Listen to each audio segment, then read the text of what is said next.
Follow us on social media, Twitter and Instagram. Subscribe on YouTube. Don't forget to like.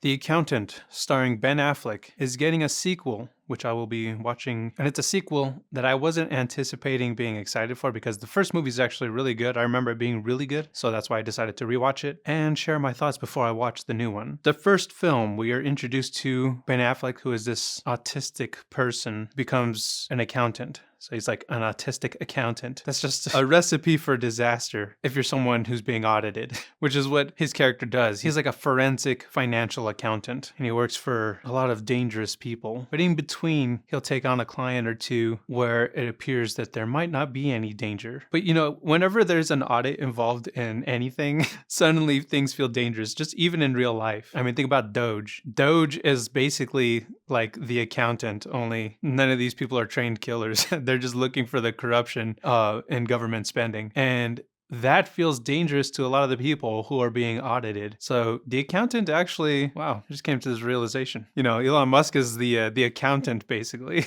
only without military training. Before I continue, let's take a quick commercial break. The Stars and Stripes Freedom Deck ships exclusively in the United States. Available on eBay and Etsy. Link in the description below.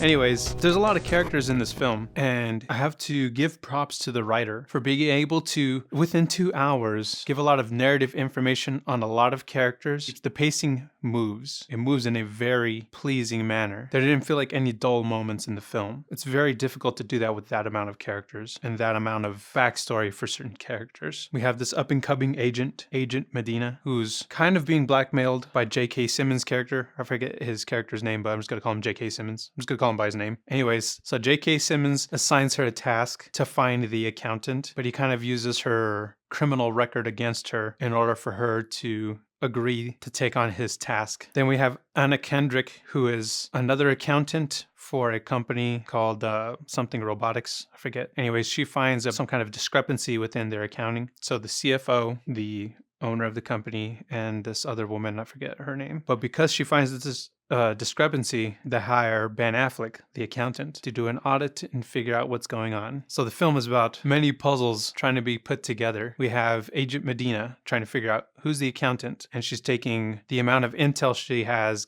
given to her by J.K. Simmons, and she tries to puzzle piece together all the information to find out Ben Affleck. Like, who is this, whose name is Christopher Wolf in the film? Who is this Christopher Wolf? Who she doesn't know that's his name. And actually, no one knows his name. I don't even think he knows his own name by this point. He's had many aliases over the years. Actually, he's autistic, so of course he would remember his own name. But then we also have John Bernthal. Brax is his name, and he's kind of like a mercenary, I guess you could say. He's like an assassin or a mercenary, and he gets hired also by this robotics agency to protect them from the accountant once the accountant finds out who's been cooking these books. So everyone has a investigation going on in the film, and they all boil down to one point, one climactic reveal, and it's very satisfying to watch the whole thing come together. It's very satisfying to watch these puzzle pieces be put in place. There's also a really great family story, a story of two brothers, which if you've seen the film, you know who the brothers are. The ending, or at least what I remember from watching the film the first time, I thought the ending wrapped up nicely. Like I said, all the puzzle pieces are put in place. But like in the beginning of the film, when we're learning about the autistic character's personality and how not finishing tasks or assignments or just things he's working on, it drives him kind of crazy. Like triggers something in him, and you kind of see he gets a last puzzle piece put in to finish this puzzle, and it kind of calms him down. That's kind of what this film felt like. It felt like one big puzzle, and all the characters are puzzle pieces. And obviously the narrative, the plot are also pieces, and everything just fits in nicely together. The ending is satisfying because you see where all these characters end up after their journeys. You see Agent Medina, who becomes promoted to J.K. Simmons' position. Well, not promoted just yet, but she's in the direction of becoming what he was. He basically used the blackmail as motivation for her to move up in rank. So I might have seen like blackmail in the beginning, but he was actually trying to motivate her. And then the Anna Kendrick character, who was just doing her job, but also had this kind of lonely feeling. And when she meets Ben Affleck, the accountant, and she starts to understand that he is,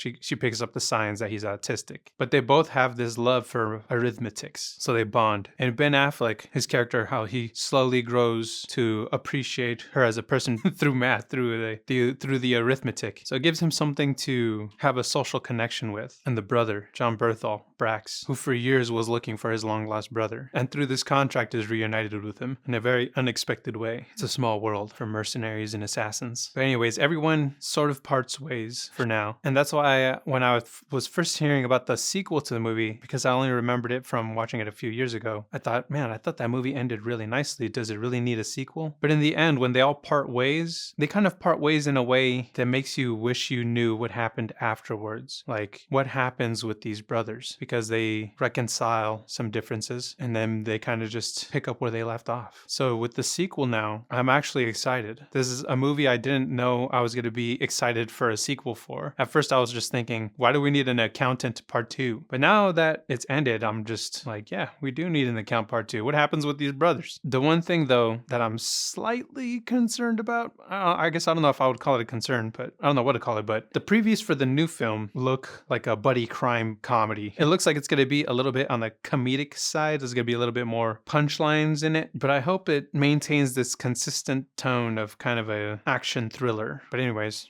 what about you guys? Are you a fan of The Accountant? And do you think it needs a sequel? Support the channel.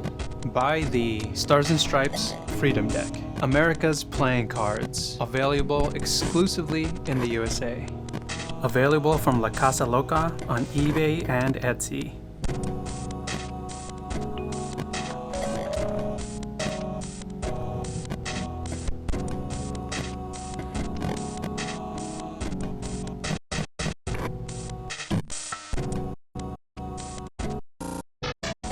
Follow us on Twitter at Ghettoplex_MP4, on Instagram at Ghettoplex.mp4, and subscribe to us on YouTube at Ghettoplex.